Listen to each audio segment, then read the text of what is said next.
Hello दोस्तों, welcome to Basu classes. आज हम पढ़ेंगे मनोविज्ञान के इम्पॉर्टेंट क्वेश्चन बारे में जो हमारे यूपी टेस्ट, सी टेट व सुपर टेट के लिए अत्यंत महत्वपूर्ण है तथा परीक्षाओं में अक्सर पूछे जाते हैं। चलिए देखते हैं।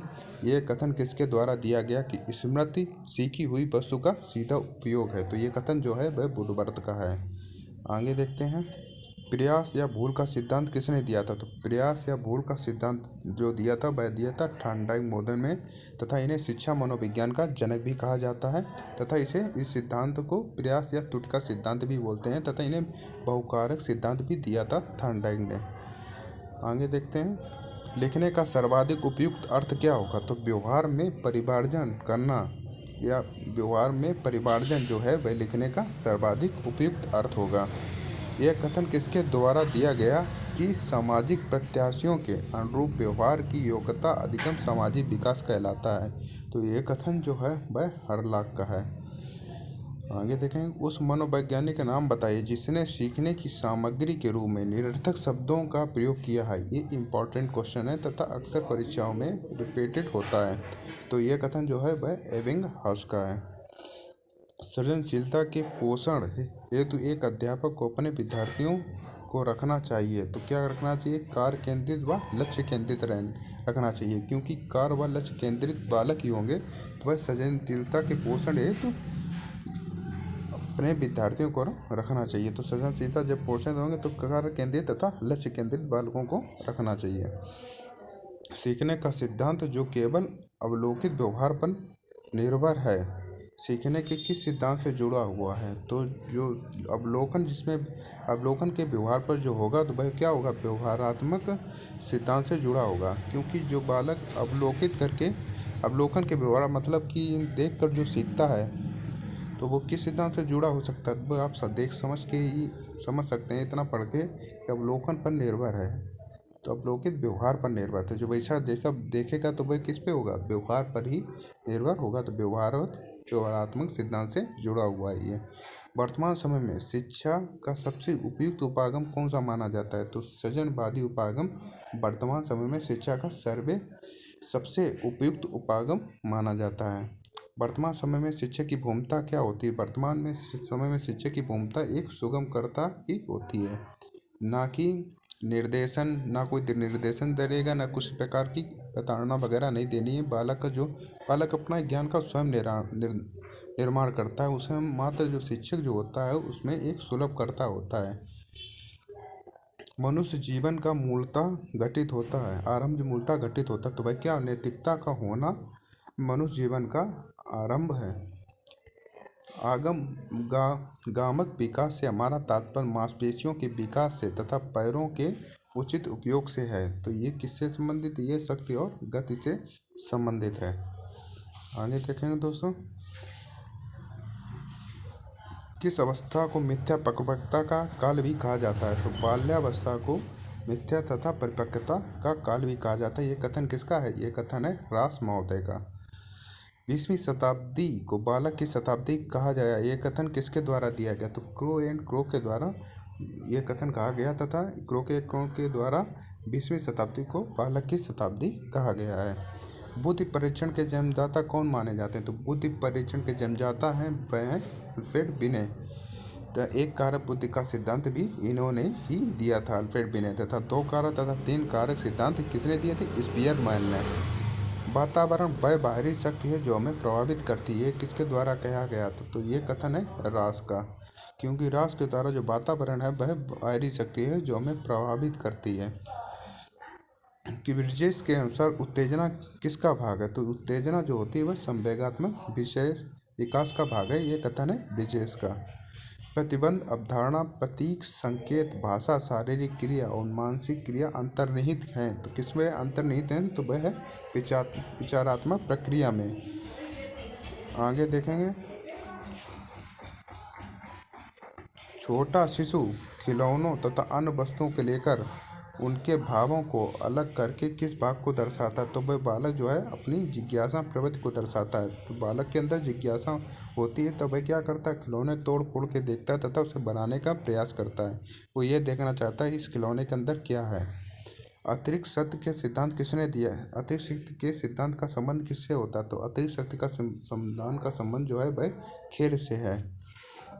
खेल पर आधारित विधि का नाम क्या है? तो किंडरगार्टन विधि जो है वह खेल पर आधारित है। इसमें बच्चे को खेल खेल में शिक्षा दी जाती है तथा इसके प्रतिपादक हैं किंडरगार्टन विधि के फ्रॉबेल।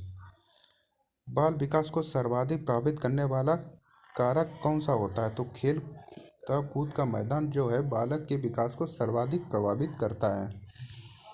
किसकी क्रियाशीलता का संबंध मनुष्य की पाचन क्रिया से होता है? तो अधिभक्ति ग्रंथि जो है इसकी क्रियाशीलता का संबंध जो है मनुष्य की पाचन क्रिया से होता है। ग्रंथ की दोषपूर्ण कार्य के कारण व्यक्ति का लैंगिक विकास उचित रूप से नहीं हो पाता। इसके लिए कौन सी ग्रंथि जो होती है वो उत्तरदायी होती है? तो वह होती है पीनियल ग्रंथि। इसके द्वारा जो है दोषपूर्ण कार्य के कारण व्यक्ति का लैंगिक विकास जो होता है वह उचित रूप से नहीं हो पाता है। किंडरगार्टन विधि के जनक कौन है? तो फ्रॉबेल महोदय जो हैं वह किंडरगार्टन विधि के जनक हैं तथा इसके माध्यम से बच्चों को खेल खेल में शिक्षा दी जाती है।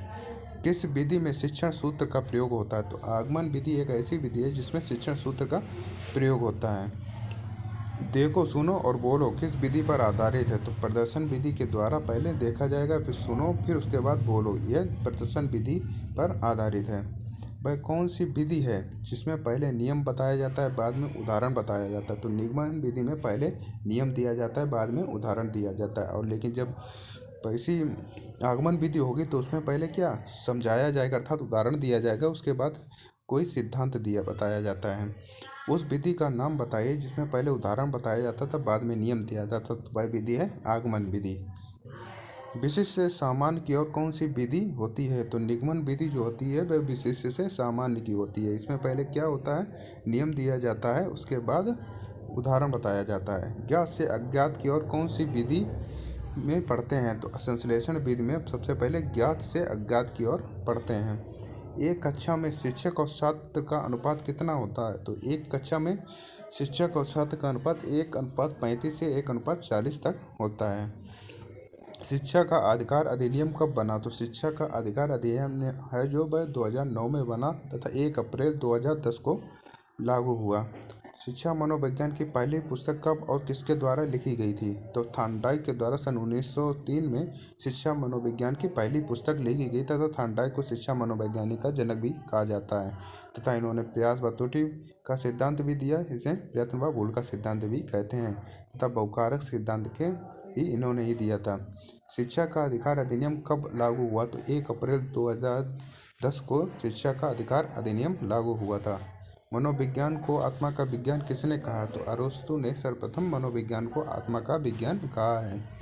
नए रचनात्मक कार्यों को सीखने पर कौन सा सिद्धांत बल देता है? तो अंतर्दृष्टि का सिद्धांत जो है वह रचनात्मक कार्यों को सीखने पर बल देता है। सतह सूत्र तथा अंतर्दृष्टि का सिद्धांत किसने दिया? तो वह दिया था कोहलर ने। स्किनर किस संप्रदाय के समर्थक माने जाते हैं? तो स्किनर जो है वह व्यवहारवादी संप्रदाय के समर्थक माने जाते हैं। संज्ञानात्मक विकास किसके द्वारा दिया गया था? संज्ञानात्मक और ज्ञानात्मक विकास का जो है वह, अगर आपको जीन पियाजे दिखता है तो जीन पियाजे सेलेक्ट करिए, नहीं देखा जीन पियाजे नहीं दिखता है तो उसके बाद ब्रूनर को जाता है। कोहलर किस संप्रदाय के समर्थक थे? कोहलर जो थे वह संज्ञानवादी संप्रदाय के समर्थक थे। सुल्तान नामक चिंपैंजी पर किसने प्रयोग थे? तो कोहलर ने सुल्तान नामक चिंपैंजी पर प्रयोग किया तथा सूझ तथा अंतर्दृष्टि का सिद्धांत दिया था इन्होंने। खेत में बिजुका का खड़ा करना एवं उसे देखकर पक्षियों का भागना किस सिद्धांत पर कार्य करता है? तो ये शास्त्रीय अनुबंधन सिद्धांत पर कार्य करता है तथा शास्त्रीय अनुबंधन सिद्धांत जो है वह पावलोव ने दिया था तथा इन्होंने कुत्ते पर प्रयोग किया था। डमरू पर बंदर का नाच किस सिद्धांत पर कार्य करता है? तो यह शास्त्रीय अनुबंधन सिद्धांत पर भी कार्य करता है।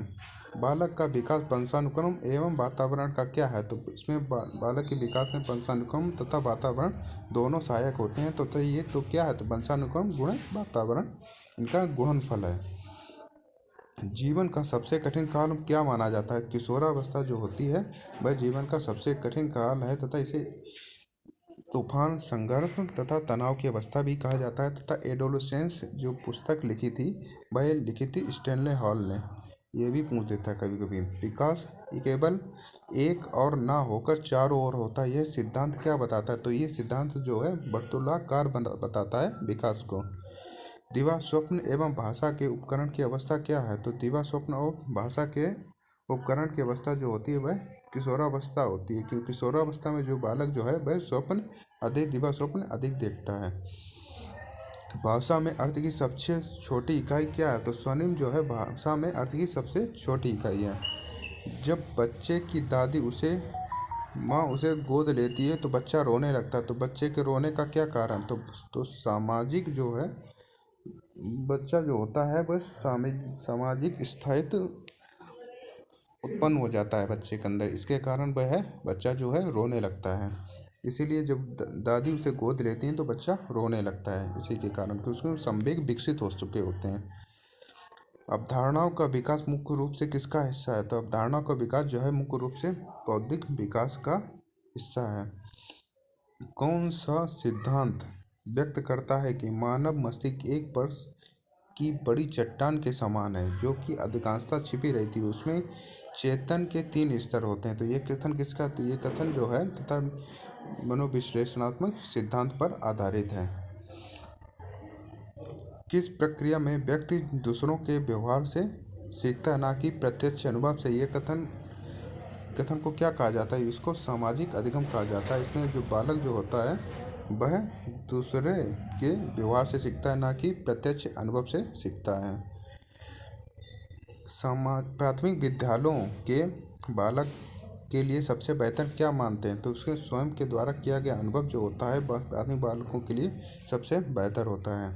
मानव विकास किन दोनों के योगदान का परिणाम है? तो मानव विकास जो है वंशानुक्रम गुण वातावरण का ही परिणाम है, क्योंकि मानव के विकास में वंशानुक्रम तथा वातावरण की महत्वपूर्ण भूमिका रहती है। कौशल को सीखने में पहली अवस्था किसकी होती है? तो जब बालक छोटा होता है शिशुअवस्था में, तो वह बालक जो होता है वह अनुकरण के माध्यम से ही सीखता है।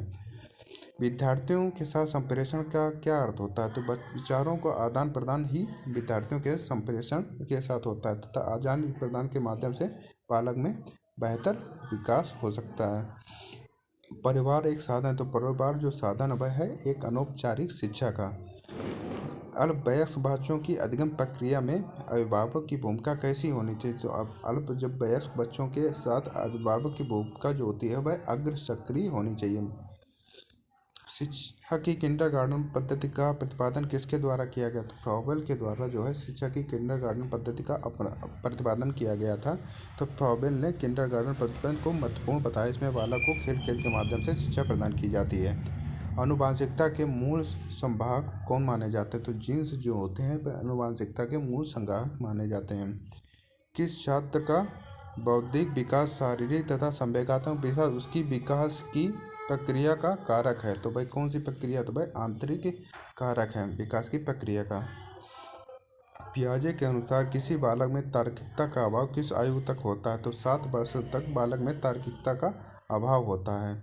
उसके बाद बालक में मूर्त संक्रियात्मक अवस्था में बालक के अंदर तार्किकता आ जाती है तथा अमूर्त संक्रियात्मक में बालक क्या होता है? अमूर्त चिंतन करने लगता है। किसी बालक में चिंतन की योग्यता उसके सफल जीवन का मूल आधार है। ये कथन किसका द्वारा दिया गया था? तो ये कथन है क्रो एंड क्रो का। चिंतन अनिवार्य रूप से है, तो चिंतन क्या है? अनिवार्य रूप से चिंतन जो है वह संज्ञानात्मक गतिविधि है, वह स्तर जिसमें बच्चा किसी वस्तु एवं घटना के बारे में तार्किक रूप से सोचना शुरू कर देता है। वह कौन सी अवस्था? वह इस अवस्था जो है वह मूर्त क्रियात्मक अवस्था जो है, जिसमें बच्चा जो होता है तार्किक तथा घटनाओं के विचारों में सोचना शुरू कर देता है। तथा अमूर्त विचारों में, तो अमूर्त संक्रियात्मक अवस्था में बालक जो होता है अमूर्त जो चिंतन करना शुरू कर देता है, जो मूर्त संक्रियात्मक अवस्था के बाद की स्टेज है। बच्चों के सामाजिक विकास में विशेष महत्व किसका होता है? बच्चों के सामाजिक में जो खेल जो होता है उसमें बालक का सामाजिक विकास बेहतर तरीके से हो पाता है।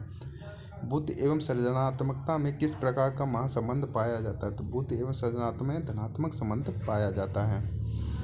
स्व केंद्रित अवस्था कौन सी होती है तथा बालक में कब से कब तक होती है? तो 3 से 6 वर्ष तक बालक में स्व केंद्रित अवस्था होती है। उत्तर बाल्यावस्था का समय क्या होता है? तो 6 से 12 वर्ष का समय जो होता है वह उत्तर बाल्यावस्था का समय होता है। बालक में सौंदर्यानुभूति विकसित करने का आधारभूत साधन क्या है? तो प्रकृति अवलोकन ही बालक में सौंदर्यानुभूति विकसित करने का एक प्रमुख साधन है। सामान्य स्तर के बालक बालिकाओं का बौद्धिक स्तर भिन्न होता है। ये कथन किसके द्वारा दिया गया था? तो ये कथन जो है हर्लॉक का है। इनके द्वारा बालक बालिकाओं का बौद्धिक स्तर भिन्न होता है। अमेरिका के मनोवैज्ञानिक कौन माने? तो विलियम जेम्स को अमेरिका का मनोवैज्ञानिक माना जाता है। शिक्षा मनोविज्ञान की उत्पत्ति कब हुई? सन 1900 ईस्वी में शिक्षा मनोविज्ञान की उत्पत्ति होती। प्राचीन अनुबंधन का सिद्धांत किसने दिया? तो पावलोव ने प्राचीन अनुबंधन का सिद्धांत दिया तथा इन्होंने कुत्ते पर प्रयोग किया था। संवेग की उत्पत्ति किससे होती? तो मूल प्रवृत्तियों द्वारा बालकों में संवेग की उत्पत्ति होती थी तथा शिशुअवस्था में सर्वाधिक संवेग होते हैं तथा जो संवेग जो होते हैं सबसे पहले उसके अंदर भय आदि संवेग विकसित होते हैं शिशुअवस्था में। क्षेत्र सिद्धांत किस विद्वान ने दिया था? तो कर्ट लेविन ने सबसे पहले क्षेत्र सिद्धांत दिया है। गेस्टाल्टवादी क्या है? तो यह जर्मनी के विद्वानों का समूह है जिसमें कोहलर, कोफा, बर्दिमर आदि शामिल हैं। क्षेत्र सिद्धांत को किस नाम से जाना जाता है? तो क्षेत्र सिद्धांत को निम्न नामों से जाना जाता है: संज्ञानात्मक क्षेत्र, स्थान मनोविज्ञान सिद्धांत, बाल दिशा मनोविज्ञान आदि नामों से जानते हैं। अस्थायी मानव के दांत कितने होते हैं? तो अस्थायी मानव के दांत 20 होते हैं तथा जो स्थायी दांत होते हैं वह होते हैं 32। इन्हें अस्थायी दांत को दूध के दांत भी बोलते हैं। अधिगम अंतरण कितने प्रकार के होते हैं? तो अधिगम अंतरण जो है 3 प्रकार होते हैं। नंबर 1 धनात्मक, दूसरा है ऋणात्मक अंतरण, तीसरा है शून्य अंतरण। गणित संबंधी विकार को क्या करते हैं? जब गणितीय संबंधी विकार होता है उसको बोलते हैं डिस्कैल्कुलिया तथा भाषा संबंधित विकार को बोलते हैं अपैजिया डिफेजिया। औपचारिक संक्रियात्मक अवस्था है तो 11 वर्ष के बाद की अवस्था जो है वह औपचारिक संक्रियात्मक अवस्था है। इसमें जो बालक जो होता है अमूर्त चिंतन प्रारंभ कर देता है। कोमल शिल्प उपागम किससे संबंधित है? तो वह मनोविज्ञान सिद्धांतों के अनुप्रयोगों से संबंधित है। भूख और प्यास क्या है? तो भूख और प्यास जो होते हैं वह प्राथमिक तथा दैहिक प्रेरक कहलाते हैं। अर्जित नहीं होगा यहाँ पर। प्राथमिक तथा दैहिक प्रेरक कहलाते हैं जो हमारे लिए अत्यंत महत्वपूर्ण है। आत्म केंद्रित व्यक्ति कौन होता है? तो अंतर्मुखी व्यक्तित्व जो होता है वह आत्म केंद्रित होता है। किस मनोवैज्ञानिक ने अधिगम का अनुबंधित अनुक्रिया सिद्धांत का प्रतिपादन किया था? तो पावलोव ने अनुबंधित अनुक्रिया का सिद्धांत का प्रतिपादन किया था तथा इन्होंने कुत्ते पर प्रयोग किया था। अधिगम करता है तो अधिगम का मुख्य आधार होता है तो क्या परिपक्वता जो होती है वह अधिगम का मुख्य आधार होती है। नवोदय विद्यालय का प्रारंभ क्यों किया गया था? तो नवोदय विद्यालय का प्रारंभ जो है जो शिक्षा नहीं दे सकते तथा अच्छे बच्चे हैं पढ़ने में उनके लिए ये गरीब बच्चे हैं तथा पढ़ने में अच्छे हैं उनके लिए नवोदय विद्यालय का प्रारंभ किया गया था। अवधारणाओं का विकास मुख्य रूप से किसका हिस्सा है? तो अवधारणाओं का विकास मुख्य रूप से बौद्धिक विकास का हिस्सा है। सार्थक अधिगम की प्रक्रिया विकास की किस अवस्था से प्रारंभ होती है? तो शैशवावस्था में बालक के सार्थक अधिगम की प्रक्रिया प्रारंभ होती है। विशिष्ट बालकों में कौन से बालक आते हैं? विशिष्ट बालकों की श्रेणी में आने बालक इस प्रकार होते हैं: प्रतिभाशाली बालक, पिछड़े बालक, गूंगा, बहरा, अंधा तथा सृजनहीन तथा संवेगात्मक दृष्टि से पिछड़े बालक। सभी ये बालक जो होते हैं वह विशिष्ट बालकों की श्रेणी में आते हैं तथा समावेशी शिक्षा के अंदर इन सभी बालकों को एक साथ शिक्षा देने की बात कही जाती है। सृजनशील बालक का IQ कितना होता है? सृजनशील का बालक का IQ जो होता है 120 के अधिक होता है। समस्या समाधान वह प्रतिमान जिसमें तार्किक चिंतन निहित होता है। ये कथन किसका है? तो ये कथन जो है वह स्टैनले हॉल का है। विकास किस अवस्था में शुरू होता है? तो विकास जो होता है वह प्रसव पूर्व अवस्था में शुरू होता है अर्थात गर्भावस्था से प्रारंभ जो हो जाता है तथा वृद्धावस्था तक चलता है जब तक मृत्यु पर्यंत तक। किस अवस्था में घनिष्ठ मित्रता पाई जाती है? तो किशोरावस्था एक ऐसी अवस्था है जिसमें बालक में घनिष्ठ मित्रता पाई जाती है। वंचित बालक किसे कहते हैं? तो वांछित बालक वे होते हैं जिन्हें शिक्षा के उचित अवसर नहीं प्राप्त हो जाते हैं लेकिन पढ़ने की क्षमता रखते हैं लेकिन वे शिक्षा से वंचित रह जाते हैं किसी कारणवश, जैसे उनकी आर्थिक स्थिति सही नहीं है या उन्हें पर्याप्त साधन नहीं मिल पा रहे हैं तो वो बालक जो होते हैं वो वांछित बालक कहलाते हैं। योग्यता होते हुए भी उन्हें पर्याप्त अवसर नहीं मिल पाता है। पियाजे ने संज्ञानात्मक विकास के अनुसार संवेदी क्रियात्मक अवस्था कौन सी होती है? तो जन्म से लेकर 2 वर्ष की अवस्था जो होती है संवेदी प्रेरक अवस्था अर्थात गामक अवस्था भी बोलते हैं। इसमें क्या इंद्रियां सबसे ज़्यादा कार्यान्वित होती हैं। इंद्रिय प्रेरक या इंद्रिय गामक अवस्था भी बोलते हैं इसको। बच्चों में नैतिकता की स्थापना के लिए सर्वोत्तम मार्ग क्या है? तो शिक्षक का जो आदर्श रूप में व्यवहार करना ही वह नैतिकता की स्थापना के लिए सर्वोत्तम मार्ग है। भारत सरकार ने बच्चों के लिए मुफ्त एवं अनिवार्य शिक्षा अधिनियम किस वर्ष लागू किया गया? तो सन 2009 में भारत सरकार ने बच्चों के लिए मुफ्त एवं अनिवार्य शिक्षा लागू की गई थी, जिसमें 6 से 14 वर्ष के बच्चों को निःशुल्क एवं अनिवार्य शिक्षा देने का प्रावधान दिया गया था, जिसे 86वें संविधान संशोधन द्वारा यह लागू किया गया था। अनुच्छेद 21(a) के तहत यह वर्णित है। कौन सा महत्वपूर्ण प्रभाव शिक्षण की प्रतिभाकारिता पर निर्भर करती है? तो शिक्षक को विषय की समझ जो होती है वह शिक्षण की प्रतिभाकारिता पर निर्भर करती है। यदि बुलाए जाने पर छात्र उसके माता पिता अभिभावक आकर्षक से नहीं मिलते तो शिक्षक को क्या करना चाहिए? आप अगर पेरेंट मीटिंग में शिक्षक वगैरह को बुलाते हैं, मतलब अभिभावक को, कि वो अगर नहीं मिलता तो उसमें क्या करना चाहिए? उससे कि उन्हें गुस्सा होना चाहिए या बच्चे को डांटना वगैरह चाहिए? तो ऐसा कुछ भी नहीं करना चाहिए। तो उनसे क्या करना है, उनसे जाकर हमें मिलना चाहिए। बालक कोई किसी चीज़ को समझ नहीं पा रहा है या कुछ उसे समझाने का पहले प्रयास करेंगे, उसके बाद उनसे कारण पता करने की कोशिश करेंगे उनके अभिभावक की बालक के अंदर ऐसा क्यों हो रहा है, क्यों वह सही से समझ वगैरह नहीं पा रहा है। अगर दोस्तों आपको ये वीडियो पसंद करें तो लाइक करें, शेयर करें और सब्सक्राइब करें। ऐसी वीडियो आपको आगे भी मिलती रहेंगी। धन्यवाद।